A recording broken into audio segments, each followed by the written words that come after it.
Washington football. Woo!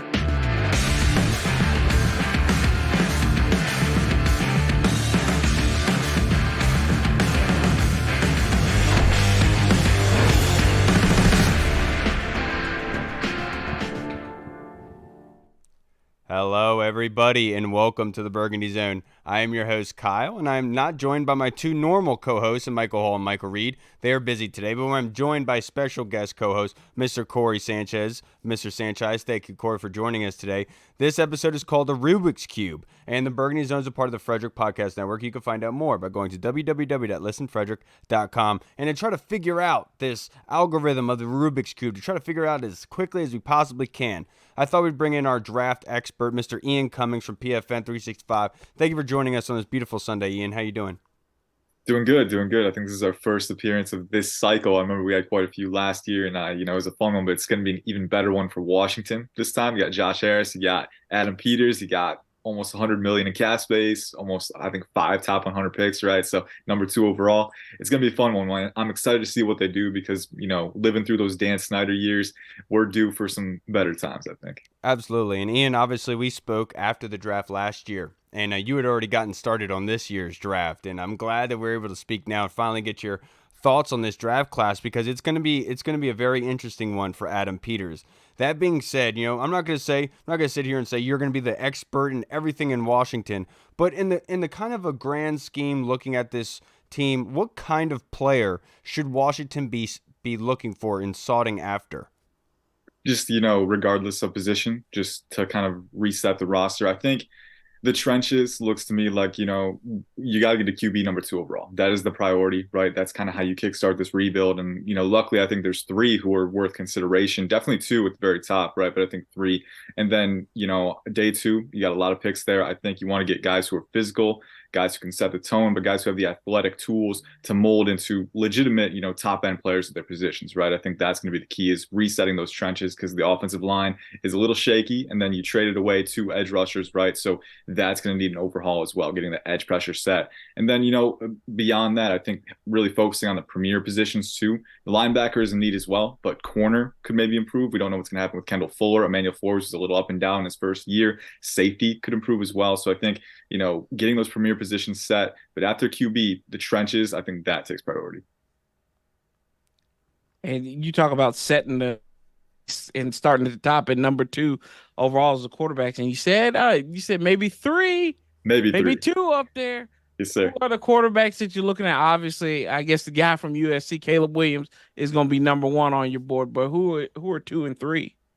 Actually, Drake May is number 1 on my board. Very slightly. Yeah, it's very close, but it was kind of him and Williams were 1A and 1B for me at the start of the cycle. Very, very close, and they still are. I think there's a case for both of them at QB1, but I've looked at it from as many angles as I can, and to me personally, one thing that I really look for at the QB position is guys who have those creationary tools, right? Caleb Williams he's got that magic to him, right?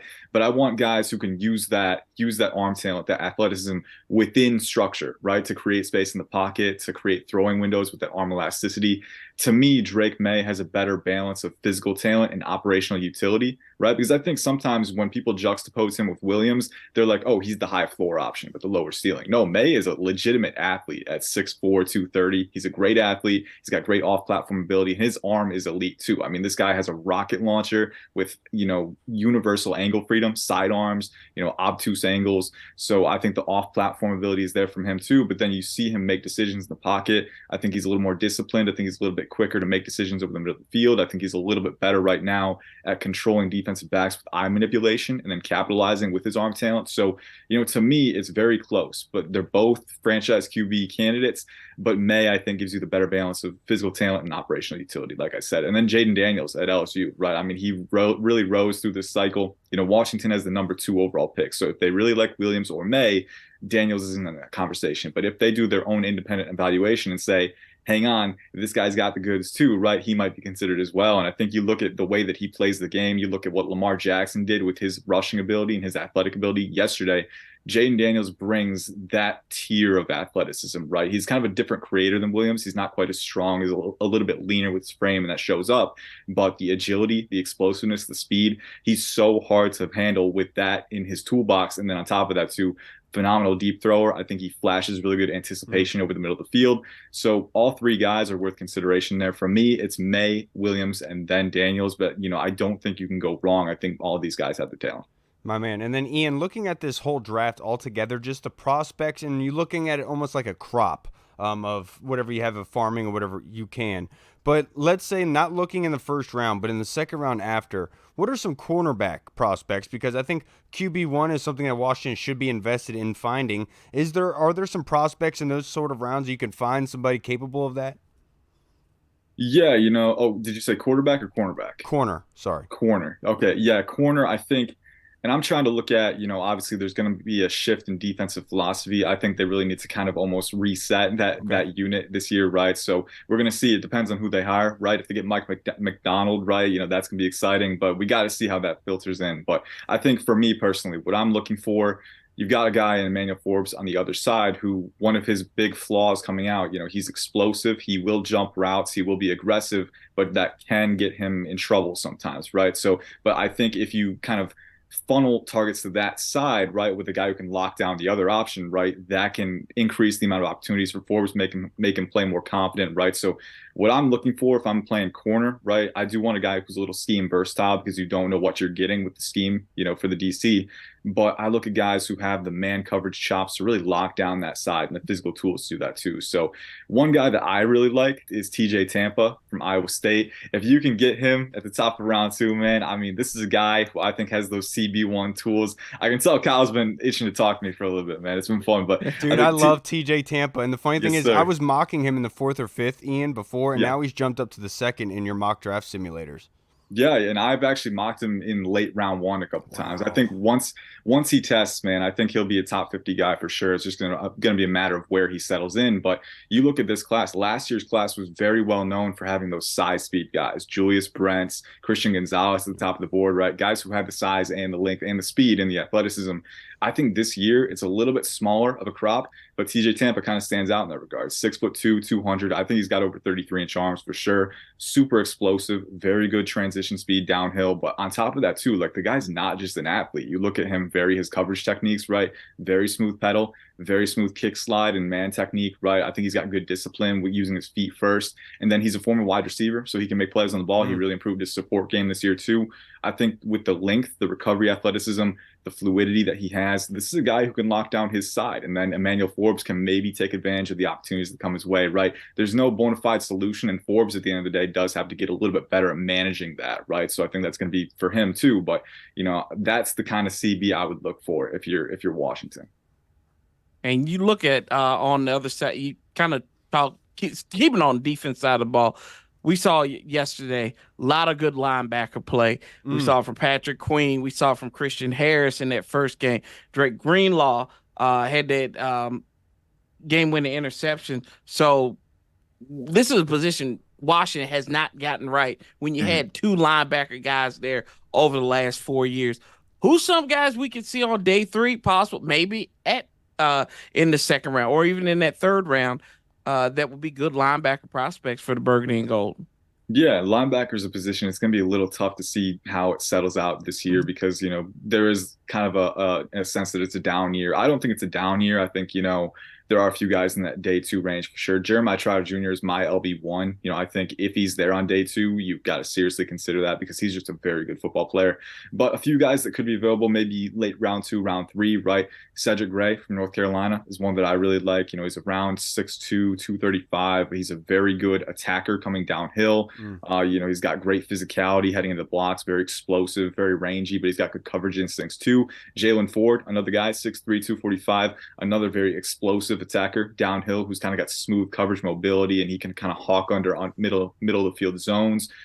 Some other guys that kind of stand out to me on day 3, Aaron Casey from Indiana is one that I really like. He had 20 tackles for loss this year. So if you need a Wow. guy who's very confident attacking downhill, very physical heading into blocks, right? The coverage utility isn't quite there as much with him, but I think you're getting a guy who's very confident, a guy who can make plays and kind of make stops in the box. Peyton Wilson from NC State is a big wild card. I think the injuries will kind of play into his stock a little bit because he's got a really lengthy medical history. But if that checks out, you're getting a guy who's around 6'4", 240. So the size athleticism is pretty absurd with him. And on top of that, too, he's instinctive, high IQ football player, very good at using targeted physicality to approach blocks. And then again, a very good tackler, right? I mean, he racked up tackle numbers. So I think there are a lot of options. It's just kind of playing the value of the board and seeing what's best for you.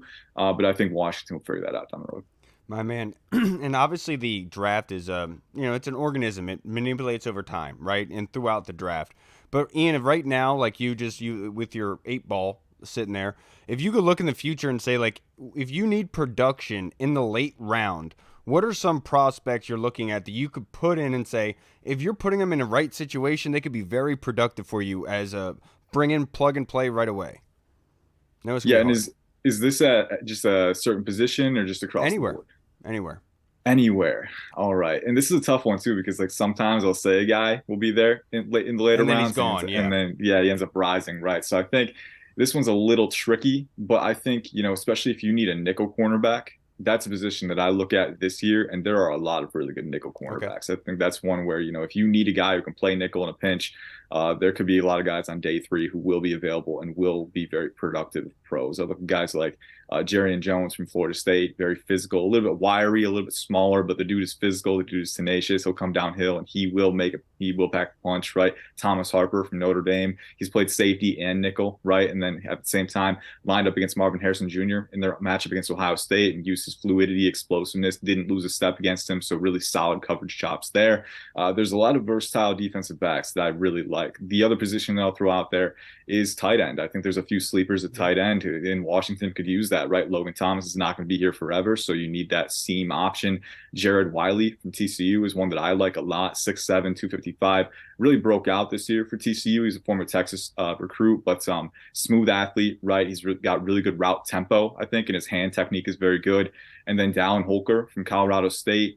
This dude is smooth. He's got great body control. I really like the physicality after the catch too. So I I think just there's watched him guys. the other day. Funny enough, Yeah, somebody in our Discord put it in there, and I'll tell you that one game where he caught the Hail Mary at the end. What a freaking game that was, Ian. yeah, yeah. He's got that clutch gene, man. So Yeah. I think there's a lot of good guys on day 3, especially those positions. But I mean, you go across the board. I think the talent's there.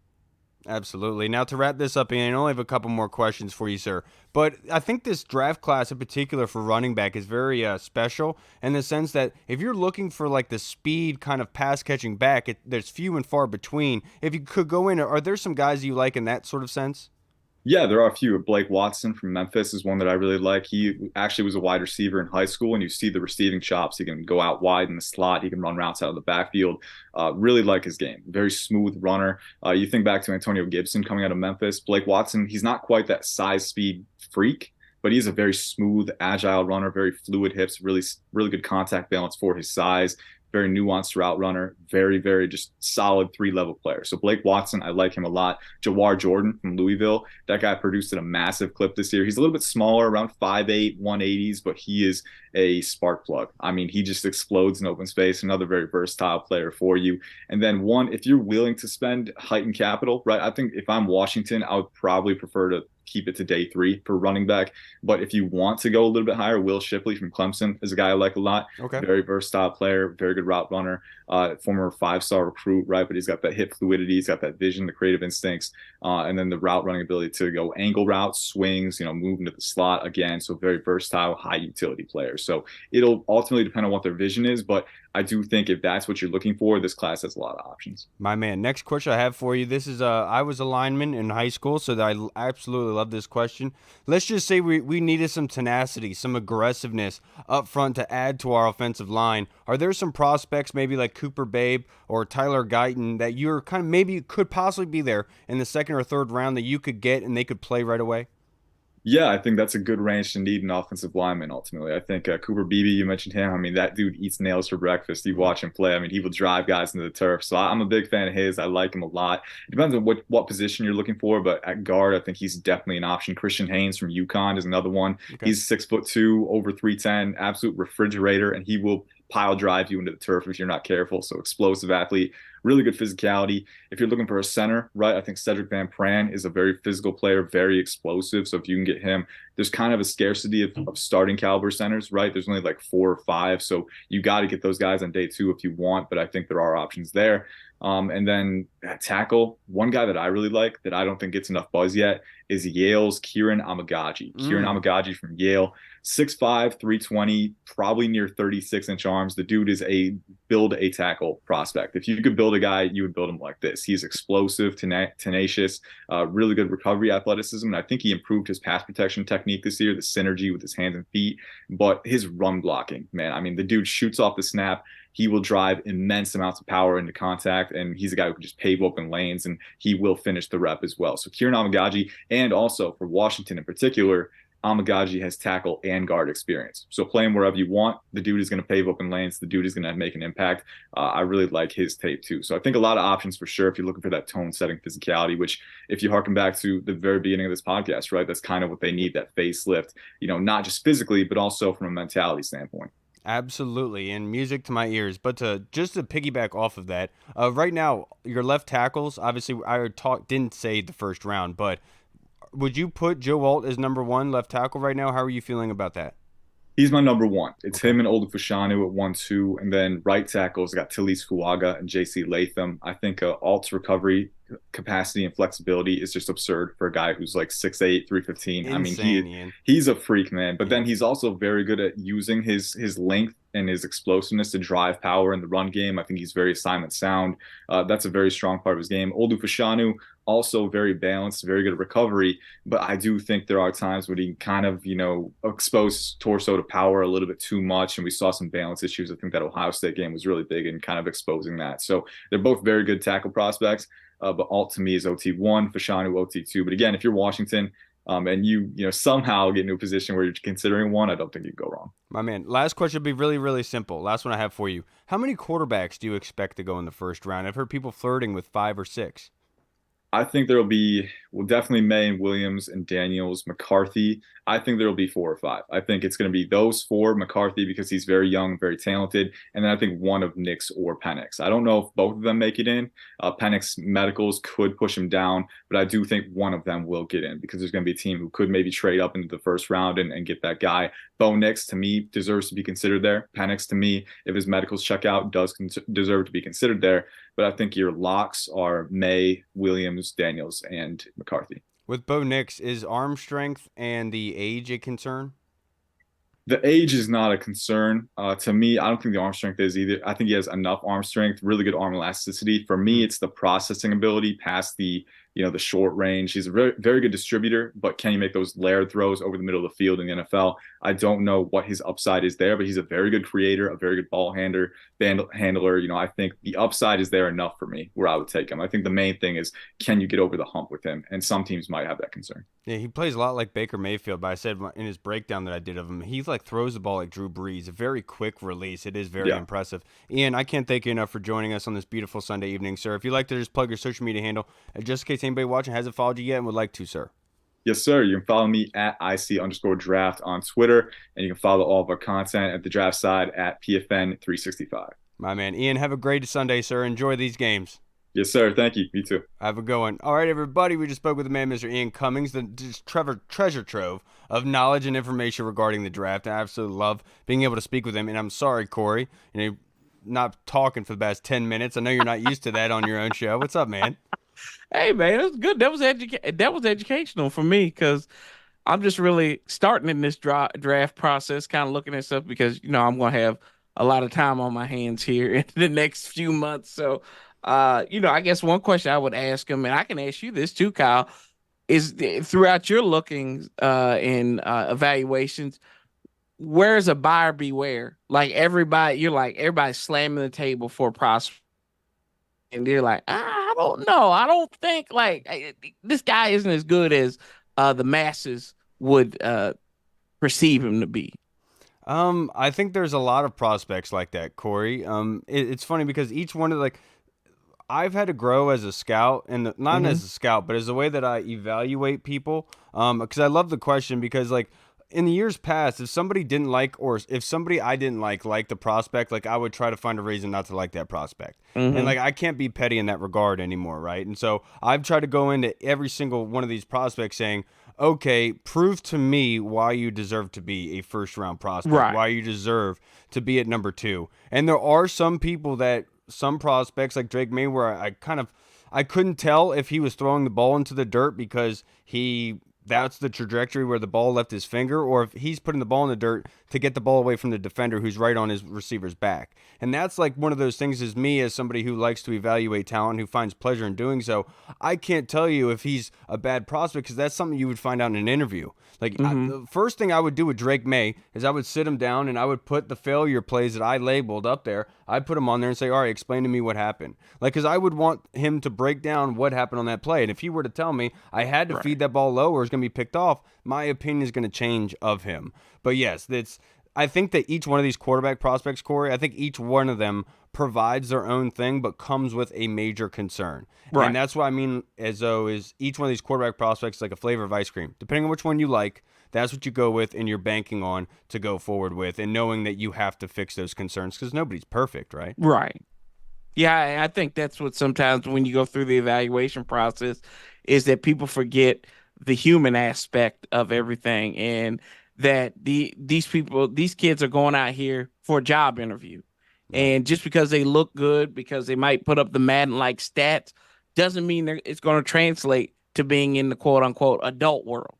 We got a lot of valedictorians that are in the jailhouse now because they were doping and diving and other products. So, I that's where I'm kind of like, I say, who is a guy that's like, everybody likes him, but this is a guy that I'm like, I'm probably gonna say pass on this. I mean that's why I Yeah. say, Corey, like I really am lukewarm in the situation. Like I'm not on any boat in Mm-hmm. particular. Like I'm all for with trading back and possibly taking a Joe Walt, who I've said from the get go is the best left tackle in this class. I know everyone was talking about Olu, but I did have some concerns. I'm glad like somebody like Mm-hmm.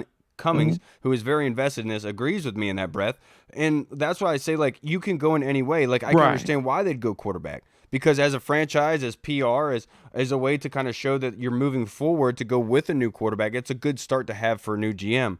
But in the same breath, you need more. The new quarterback is going to need more assets around him, right? And so you have to be Right. smart about it. And that's why I say I don't really mind which way that they go, as Right. long as there's one vision and everyone agrees on that vision, and we're pressing forward on that vision, right? We don't need some clown up in the office wearing a suit that has no business talking football, telling us, "Nah, that guy sucks," because I listen to Right. Dan Kelly on Twitter.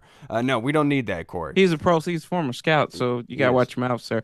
Uh, but and it's kind of funny too, Kyle, when you say that, and I think about it this way, and I always ask the simple questions, right? If you want a quarterback, and I'm like you, I'm like I'm good anyway. The vision's going, like I'm gonna get behind the vision. But if you got a quarterback, my second question is, who's gonna protect him? Hmm. Sam Howell was sacked over 50 times last year. So, we saw the struggles that Charles Leno had at left tackle. So, if it is Joe Alt or homeboy from Penn State, because I'm not even going to try to attempt to say his last name. Olu Uh Fashanu. yeah, that too. Um so that's what I'm kind of like. That's the I think you always have to ask the question, the whys, the hows. Um, if you like Caleb Williams, I always say, well, you know what? What about the questions he had, the involvement with his dad? Because you know what? What I instantly go to is Robert Griffin III. What about Drake May? Is he Sam Howell? Because that goes to scouting the helmet, right? With Mm. C.J. Stroud, Dwayne Haskins, God rest his soul, and all these other quarterbacks that came to Ohio State. Is it the same thing, or do I have to look at it from a different lens and saying this is a whole different product? Prospect, yes, you do. And then Jaden Daniels, the question of, um, is he a one hit wonder? Is he like a Mark Sanchez type that's just had that one big year, and is he going to flounder? Because he had a fortitude of talent around him, with the New York Jets, especially with that defense. So Right. it's a lot of questions that we don't really, Yeah. address. Like there's certain things that I do when I watch a player and prospect. I'm not going to give them out here because I don't know, man. Sometimes the things I say on here find their ways into other aspects here, and I don't want that to be the case. But there's some things I find more important than others, and it's funny because Jaden Daniels does excel in that sort of regard, except for the short to medium range accuracy during those situations. And that's one of those things. It's like it's weird because each one of these prospects does something well that really grabs your attention, but then you see these other things, you're like, whoa. And that's where I mean, like, honestly, each one of these guys you can feel comfortable with going forward. Right. But that being said, Corey, a question we was submitted from the Colonel to us before we are joined by our next guest. His question is: most mock drafts, including Daniel Jeremiah's, the mock draft whisperer, have the Commanders selecting Drake May second overall in the 2024 draft. So Sam Howell's replacement at UNC would also be his NFL replacement. How does this feel after your not so glowing analysis of May's college career? The reason I'll say that I feel good about it, and I feel confidence in the fact that I don't like him, because it seems that whenever for my team, if I really like a prospect, it goes to my team. Like I would feel really horrible if it didn't work out. You know what I mean? And so the fact that I do have questions and they would select May, because when Sam Howell came out, when you go to my film breakdown, you can almost see there's sort of like an attitude to it towards Sam Howell, and I just was not confident that Sam could be able to shake the seeing of ghosts, running out of clean pockets, running for his life, not looking upfield while running for his life, getting his head hit off, and that's the sort of thing that kind of paused me a little bit with Sam Howell, and that's how I almost was going with Drake May and sort of the things that he was doing, but you could not look away from the plays that he was making. There's this one touchdown pass where he gets pressured from his right. He runs to his right, jumps off his back foot like Kobe in a fadeaway shot, and just drops the ball 30 yards downfield to the corner route for a touchdown. Who had a DB on his back. It wasn't like he was wide open. And so it's just he makes these sort of plays that says, wow. And you can understand because he's young, but coming in with an offensive-minded coach like Ben Johnson or Bobby Slowick in that regard, I feel like that is a really good starting point. I'm not going to question it. I'm not going to be mad about it like I said I would before. That was before I actually watched his film entirely. But I will say this. Each one of these guys shows you something you can be excited about, and I'll be very excited if they go down the route of Drake May. Right. And I think a lot of people have to realize these guys aren't finished products once they get to the NFL. It is a coaching aspect to it all, because we see a lot of time. You look at Jordan Love, right? Yeah. He said the times that he kind of was in relief for Aaron Rodgers, they played against Kansas City. That was an ugly game back in 2021. I came in some relief. But look he went out there, played Dallas, the number 2 seed, and looked like an all-pro. Last night against San Francisco, he had some good, he had some bad, but that last touchdown throw that he had to there, like the way he contorted his arm and threw that ball, just to kind of, it's like just kind of dumped it there on the side. I think a lot of credit is that offensive staff in Green Bay as well, and his ability and his willingness to learn. So that's one thing I think our fan base, which is hungry and deservedly so for a winner, has to calm down with. Is that the kid's going to make mistakes. It's like I talk about Patrick Mahomes all the time. He's going to beat you on the field every once in a while. Those are the battles within the war. You're trying to win the war. It's okay if he dumps a 60-yard touchdown pass on you. You just got to bounce back.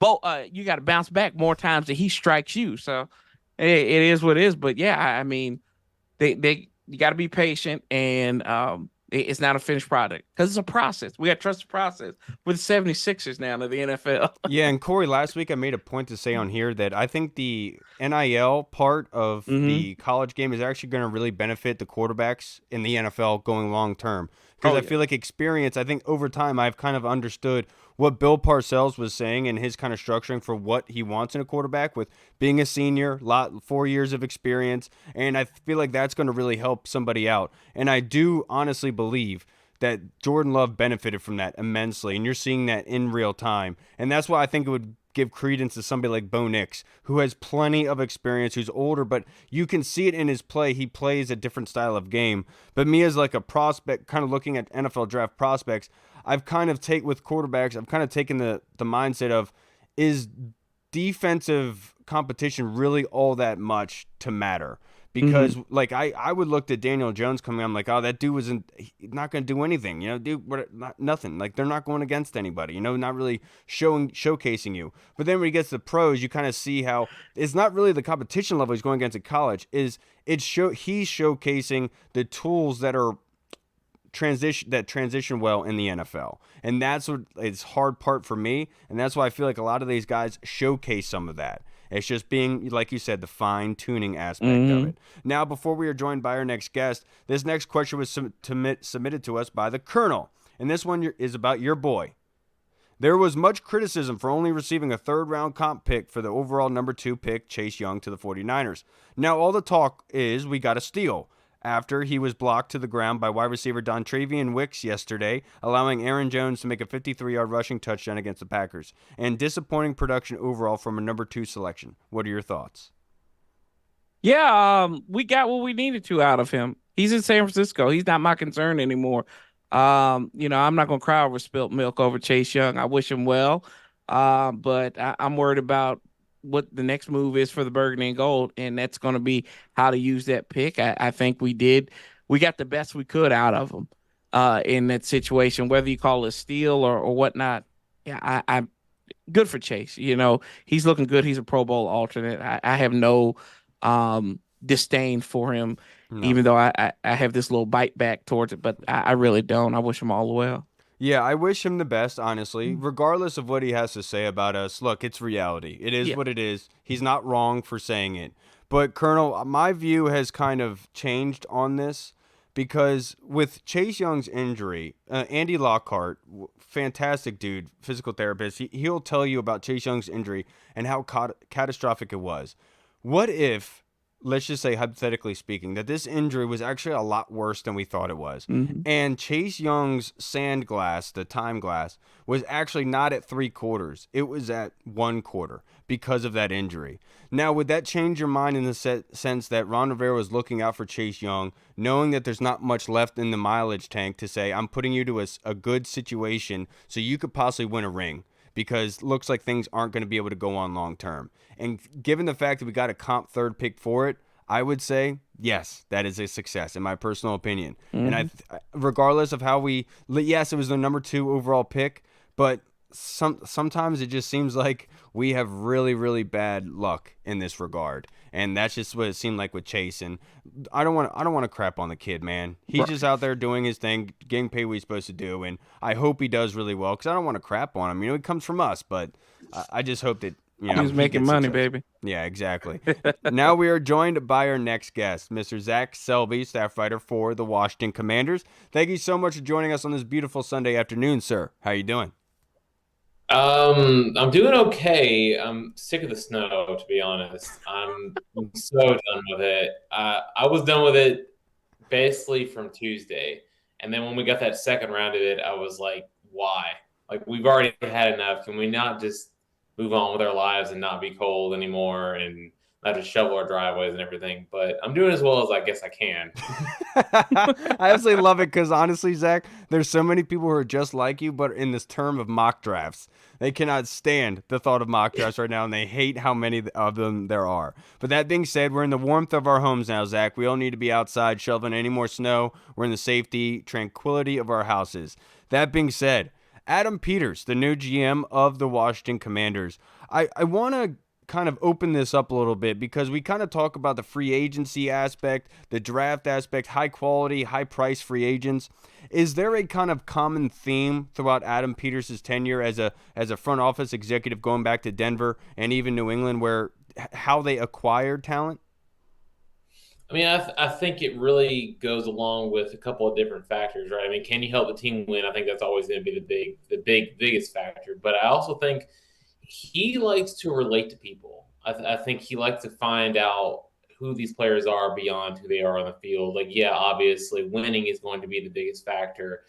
But if you can show the players that they're more than just commodities, right? Like more than just the bottom dollar of trying to help the team get as many wins as you possibly can, then you're going to be able to find the right players to win. And of course, like obviously the talent, it seems like he's been able to find these under the radar gems just by communicating, having a really good relationship with the scouting department over there in Denver and in San Francisco. And that's the reason why they got George Kittle, because he was a 5th-round pick, I think, and all of a sudden he develops into this guy who is just sensational, one of the best tight ends in the league, because they trusted that he was going to be able to develop. And it seems like, yeah, like the bottom line is always to win and all that other stuff, but it seems like he's willing to take the longer approach. One, let the players develop, and 2, develop through the draft, I think is the biggest sign, right? Because he said it in his press conference too. We wanted to build through the draft, we want to supplement through free agency. And it seems to me like the biggest building blocks that he's been able to find have been able to be through the draft. Now, of course, you've got the star-studded guys like Christian McCaffrey that he was able to help swing away from the Panthers. But at the same time, the reason that they've been had such sustained success is because they're able to find these late-round guys, because they're able to really dive in and be thorough with the process to figure out if they're willing to be, if they're actual building block pieces, and if they're actually really good people who have the right mindsets to go in there. Like, yes, are they winners? Are they willing to go in there and be film junkies? So are they willing to put in the extra hours to do some strength training and go in the weight room? Doing the extra stuff, I think, is really what's going to help these players develop. It seems like every guy he's found has been able to do that in some form or fashion. Zach, you talk about that, and it kind of Adam Peters, the guy, the scout, and building through the draft and everything like that. What I thought was interesting when Eugene Shin was hired as analytics guys, how are they going to be? Is there been any indication of how they're going to be working together, hand in hand, kind of getting the right, pick these right guys and everything, whether it be through draft, whether supplemental through free agency? I don't really know how much they know each other than obviously they're on the same staff now. But what I will say is that Adam seems like he's very much a guy who doesn't take just one opinion into account. He's not just like someone who thinks, oh, I'm just going to go with what I think is correct. He's going to take a lot of different opinions from a lot of different places and then say, all right, this is based on how we feel. This is the direction that we should go.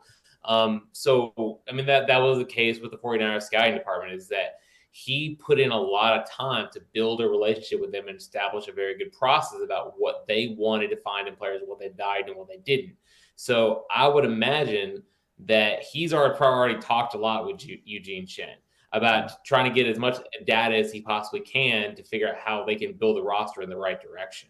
I'm sure he was very aware that analytics probably played a pretty big role in trading away Montez Sweat and Chase Young, especially considering that he was on the other end of that Chase Young trade. So I would guess that him and Eugene are going to be in lockstep for a lot of different things. Not just because Eugene brings a different perspective into things, the analytics side of it, it's going to be able to give him a way more informed opinion about how he's going to be able to rebuild this roster. My man. Now, Zach, my next question for you. This is going to be it's a very condensed offseason for Adam Peters and company.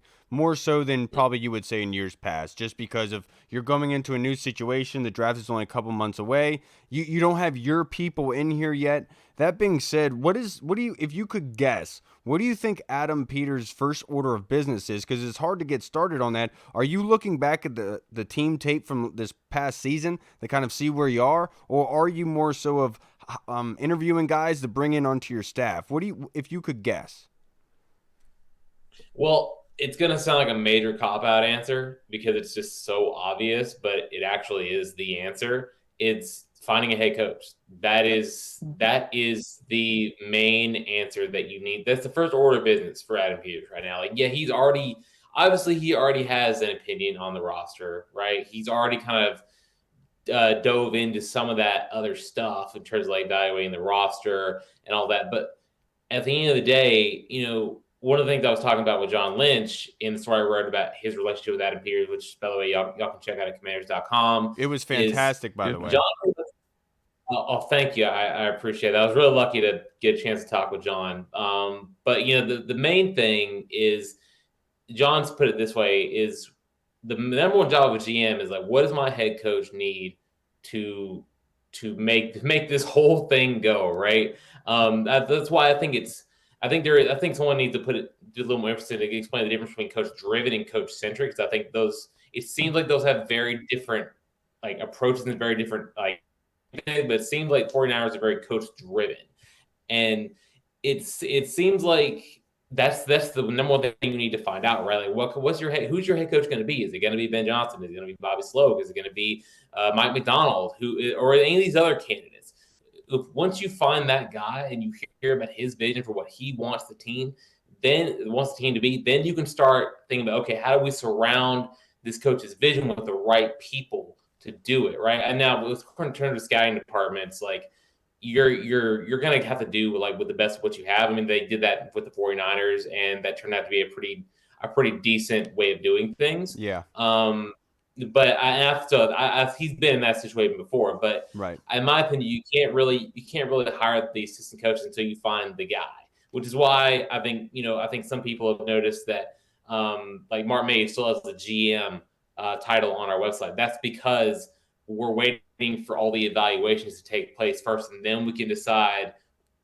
Then once we hear about their decisions on how all the staff members are going to take place, then you can start making all these moves. But I think in terms of that, you have to find the head coach, and then you got to find the staff members, and then you got to get to the Senior Bowl, which is only in, that's next week. Yeah. So we're definitely on a condensed timeline, as you said. But I think like some of that will say if they don't find the head coach by then, there's going to be some work that's going to be done, like evaluating talent and things like that. Okay. But the big thing is once you find the head coach, then you've got the tracks that you can get the train moving on. And I really loved your interview with John Lynch. Obviously, not interview, but you got to speak with him. I think one of the things that really jumped out to me, Zach, was that John Lynch went to Elway singly and asked for Adam Peters because he needed help in getting up to speed with contractually with personnel. Is that correct? Yeah. So he requested an interview. He requested to get Adam Peters on their staff. And it's funny how they met because as I said in the piece, John Lynch he's dipping his toe into the football ops sort of business of things. He was a broadcaster for a lot of years. And, 1 year he was working on specifically the safeties. Then Elway asked him to give his evaluation on all the DBs. And then that third year he was actually involved in the draft process. Well, maybe not involved, but he was in the room. And he happened to sit next to Adam Peters, and they started talking about how similar the philosophies are, what they liked in players.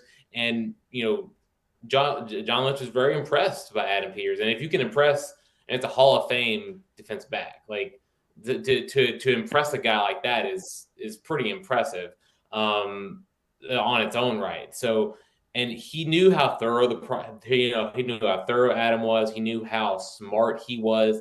He knew the process that Adam had in terms of picking players it wasn't just someone saying trying to be argumentative and saying, okay, I want to go in a different direction because I like this player. Right. I like this player because of A, B, and C. And he was willing to kind of tactfully nudge John Elway in a position where like, hey, we can actually I know you like this player, but maybe we can go in a different direction and maybe suit our needs a little bit better. And to stand up probably isn't the right word, but like to go up against Elway's football knowledge, another Hall of Famer is not something that even the faint of heart would recommend. So yeah, once John was in that position to be the 49ers GM, he knew he needed someone, one, with the business ops acumen, and two, had the football knowledge to pair with that. And for him, Adam was the perfect marriage of those two, which is why they've become so successful today. My man, that's why I love talking with you, Zach. Last question that I have for you, just you being a former offensive lineman like myself, last question I have is left tackle, right tackle a need? Because I've been doing these mock drafts, and you'll have people complain, oh, you don't have enough guards. And then you have people play, well, you need a left tackle, you need a right tackle. In your opinion, do you think this team right now, left tackle and right tackle, is a gigantic need? I think offensive line in general is a need. Okay. Not just because of the left tackle, which technically Charles Leno is still under contract. And obviously, Andrew Wiley is still under contract. But I would even say, your depth has to be at those positions has to be a lot better than what it is. Obviously, you like Cornelius Lucas, but he is a pending free agent, so you can choose to resign him if you want. But even then, I would say you've got to find someone, some other player to go in those spots. If like this team has been for the last 2 or 3 years, if they're thin at offensive line in some areas, you have to find a guy who can fill in and be a starter in a pinch. And I don't know when that's going to be. I think if they trade down, maybe to like 7 or 8 or something like that, and then you pick Joe All or Fasano or someone like that, I think that makes it very interesting.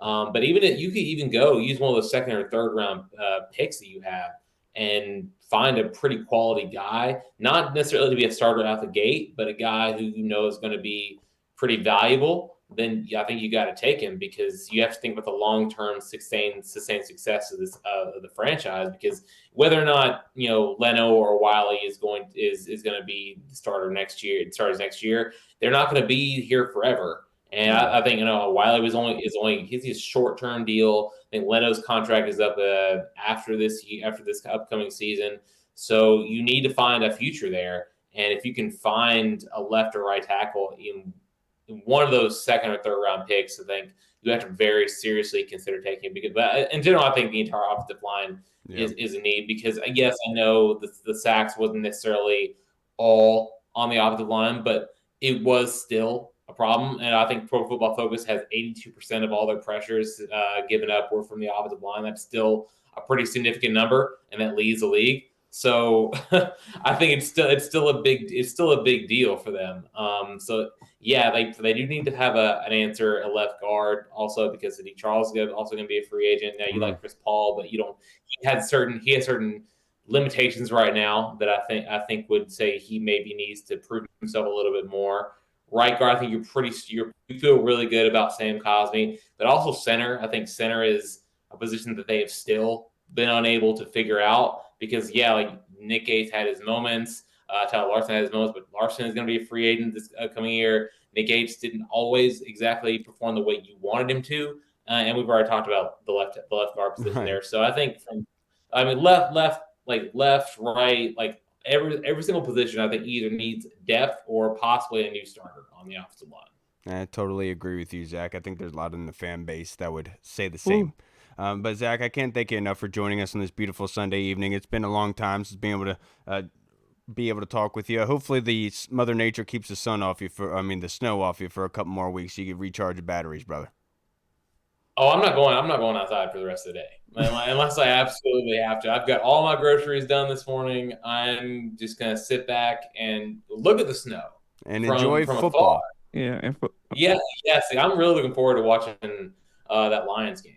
I think that honestly, I really want the Lions to win it all, because they've got such a big story. Dan Campbell is such a great guy. Their staff is really good. And their team in general, I mean, they've done such a good job with building that roster out. Their offensive line, speaking of offensive lines, that one has been one of the more fun to watch because of how physical and how just flat out good they are. Obviously, you got the running backs who are pretty physical. Yeah, exactly. So yeah, I hope they win. I think they've got a good shot at being the Buccaneers, even with no matter how good Baker Mayfield may be in the playoffs. But I think the Lions have a good shot. But I'm excited for them. My man. Zach, I can't thank you enough for joining us this evening, brother. I hope you have a good one. Enjoy some football, sir, and enjoy the day. Kick your feet back and enjoy the warmth. Absolutely. Y'all take it easy. You too, brother. See you later. All right, everybody. We just spoke with the man, Mr. Selby. I love talking to Zach because of his interview with John Lynch, and he got in the meaty-greedy, man. He got into it. Now, let's finish this episode off, Corey, with answer some of our fan questions. I know you haven't been able to talk in a while. So let's get your question to this. This is from Scott Harley in the UK. Oi! Hi, gents. Question for the pod. After watching the playoff games so far, has your head coaching rankings changed? Who has stock up and who has stock down? I mean, I think for me, it's been Mike McDonald, the Ben 1A, and then Ben Johnson and Bobby Slowick. I don't really think that those have changed that much because one, Mike McDonald shut down those guys three times, a combined three times. Granted, those were all home games, but he's been able to maintain with that. So I think he'd stay number one. Ben Johnson at number two, and then Bobby Sloak, just because their offense, let's just say it, they were shut out yesterday. Only really just 3 points there. So I think he's got a long way to go. I will say this. Yeah. The weather definitely played a part for the Texans. I mean, you saw RG on the TV set. I mean, he was sitting up there shaking. He was so cold. He looked like Jay Gruden. That was Jay Gruden. That was Jay Gruden No, behind it looked his like back. RG was shaking so much. It looked like It looked like Jay Gruden had tweeted him that Kirk was a better quarterback. He didn't know how to respond. I agree. Oh, you're bad, man. You're bad, man. Look, man, I cannot stand it. But look, I will say this. I've said from the get-go, Scott, I don't really care about the head coach more. It was more so about the GM, right? Being able to see the talent, get the talent. That was the big issue before, because before with Snyder, you could see the talent, but that couldn't guarantee you'd get it because that douche would want somebody else, right? And so now it's kind of different with Adam Peters involved. That being said, I think that regardless, I've always said this, the vision is what matters. If Ben Johnson's a part of that vision, sweet. If Mac McDonald's a part of that vision, sweet. I understand both aspects of this. But one big news that just came out from Nikki Giabala, she just tweeted this out. Commanders OC Eric Bieniemy interviewed for the team's head coaching vacancy last week. 2 sources confirmed, first by Josina Anderson, which is huge. Obviously, we knew that with Eric Bieniemy, we were waiting for him to kind of hear about OC possible interviews or head coach. So glad to see that. But no, Scott, nobody has moved up or down. In my personal opinion, I think Anthony Weaver being there as well, the defensive line coach, assistant head coach from Baltimore, is another name to keep in mind. And maybe if you do hire Mike McDonald, that Anthony Weaver would be taking over your defensive coordinator position. That would make a lot of sense. So I wouldn't say anybody has changed stock up or stock down. I more so am on the mindset of whoever is on board, whoever is all in, then yes, their stock is up. Yep. And right now it looks like Ben Johnson, because you saw that tweet I put out yesterday, Drake putting on the facial, getting him like that's Ben Johnson getting ready for his interview with Adam Peters. He's sized, boy. But now this next question is from Deluxe. Corey, Howell will have a new quarterback in the room with him. Many have said May would be a tough dynamic. Could it actually be better to have a friend in the room instead of someone else? Going to back up the first round or whoever it is. I have a odd theory about this that I share. I would, if you draft a quarterback, which is most likely happen, I would put Sam Howell on the trading block automatically to see what you can get for him, whether you get something this year or next year.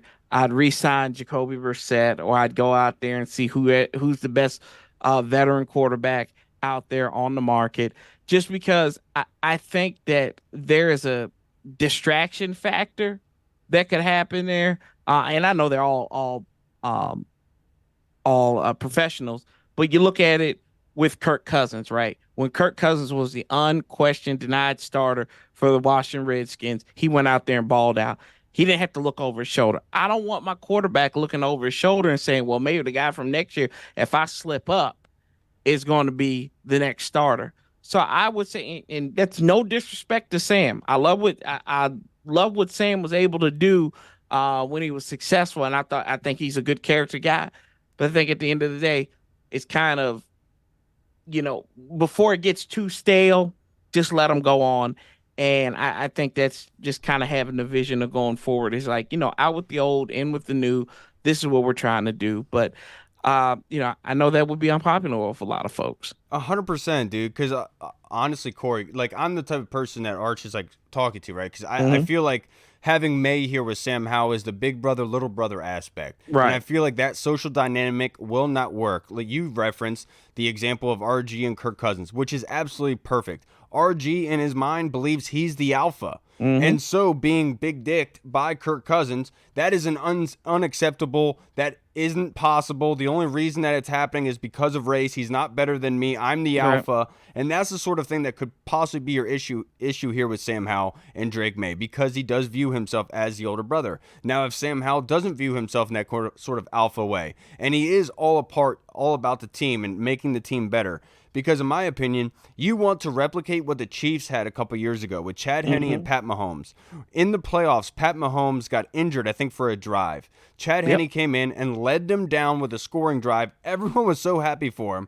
But you know that Chad Henne was just doing what he was asked to do. He wasn't getting happy like, this is my chance to take over this football team. Nope, that was a dude coming in to do what he could for the football team, not because he was trying to get the starter reps. And I think that's the sort of situation, the kind of environment that you want to produce here. And you don't want to have that sort of backstabbing kind of mindset that you had with RG and Kirk. And so it does concern me, but obviously it goes down with the realm of Sam being a coach's son. Would he be receptive to it? Does he believe that he is that alpha male? Does he have that sort of ego about him? And obviously it's out of our pay grade, but I just think naturally this isn't a perfect world. And when you have those sort of small issues laying there, they're going to grow. You know what I mean?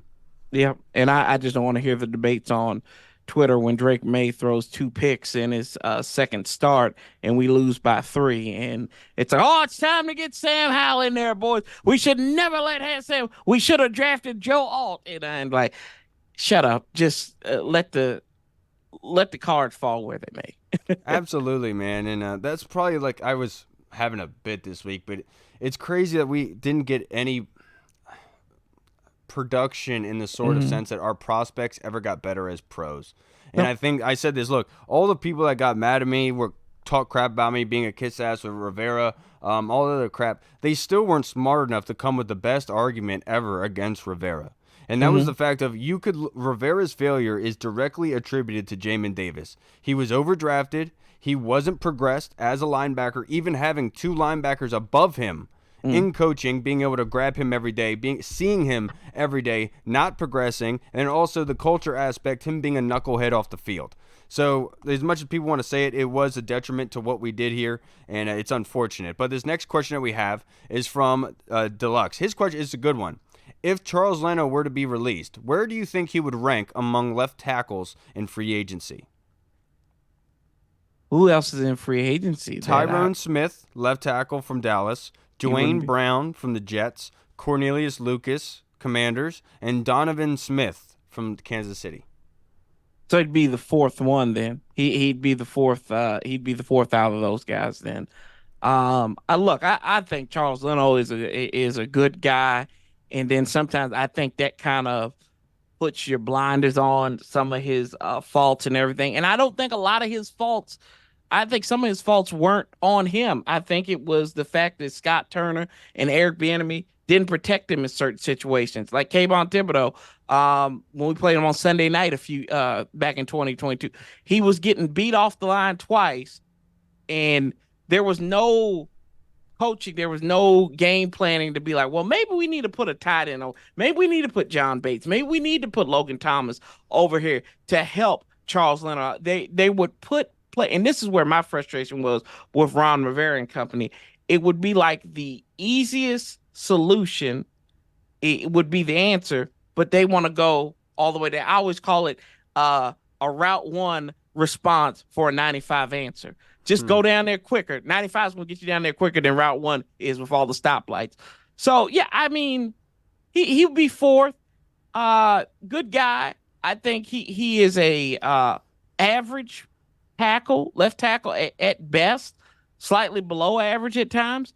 So, I mean, he would be 4th out of those guys because those are some real good guys that you're talking about. Dwayne Brown, a Virginia product himself. And, Donovan Smith has been in the league for a while. So, there's Smith as well for the Cowboys. He's been, when he's healthy, he's one of the best there is. Yep, and you're right, and that's the player that a lot of people were saying were better than Trent when Trent was here in Washington. I used to have this argument all the time with people that Trent wasn't the best in the league because Tyron Smith was better. We'll see how that is coming to fruition today. Deluxe, I would probably say that Leno would probably be 2nd or 3rd there.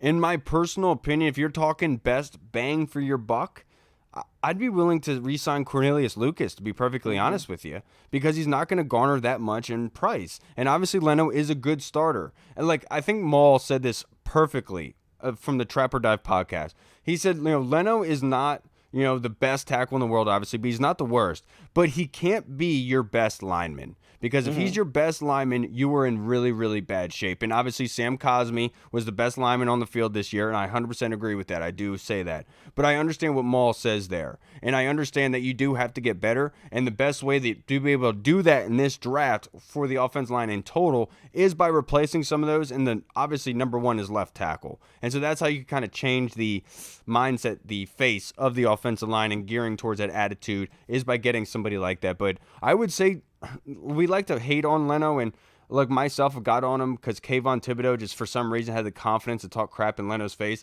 saying thank you for the 10 sacks I'm about to get. Like, did you get one? Like, why are you like, who are you, dude?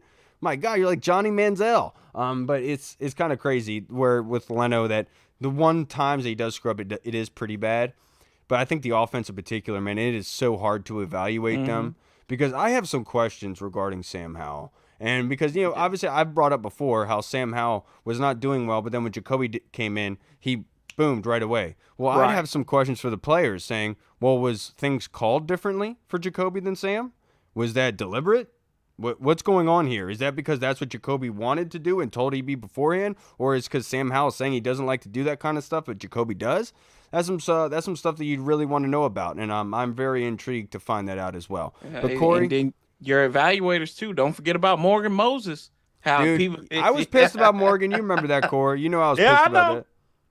Yeah, I'm just like, but people were hating on him. Like, oh, false start. I was one of them at the time, but I was like, yeah, you know what? He's got his value from 2019 to 2020. He bloomed into really what he is now. He played really well against Houston. Yesterday. Yeah, I'm really happy for Morgan. We've obviously got to interview him on the show before when he was with the Redskins and Commanders, and it was it was our first player interview, and it's amazing. And I'll always root for Morgan. It was unfortunate that Ron pulled the plugs. Our one big question was offensive line regarding with Rivera, because offensive line fell apart in Carolina. And so when he came here, we said, I'm really happy about the mindset, the whole facelift of the team, getting a new leader in here, but I'm concerned long-term about the offensive line. Hopefully we don't lose that, and inevitably that's what happened, Corey. But I can't thank you enough for taking some time out on your Sunday to kind of join me, because I guess weren't able to make it today on my own mistake. But I can't thank you enough for joining me, Corey. Seriously, if you made it this far, you're a freaking champion, including yourself, Corey. But before we get out of here, I'd like to plug your social media handle and your shows, just in case anybody watching would like to follow you yet and they haven't. Yeah, you catch me on Twitter, Sanchez405, on the Warpath here on YouTube. And I appreciate it, Kyle, as always. Like I said, anytime you need me, just holler. Just throw the bat signal up, and I got you. My man, I got you. The bat signal. I definitely will. All right, everybody. You'll see us again on Thursday. Have a great, safe week. Enjoy it, and hopefully we'll get some good news. I guess I'm rooting for the Lions today because they're peer pressure, I guess. All right, everybody. We'll see you on Thursday. Washington football. Woo! What's up, everyone? This is Kyle from the Burgundy Zone. We are releasing our own merch to support the show. If you want to rock the Burgundy Zone logo or you want to see Reed's face on your shirt, we got it. We're starting with t-shirts, hoodies, and zip-up. So if you're a fan of the show, make sure you snag one before they are gone. Check out the link in our bio on Instagram, or you can find the link in the description of the video. Thanks again for all your support. Until next time.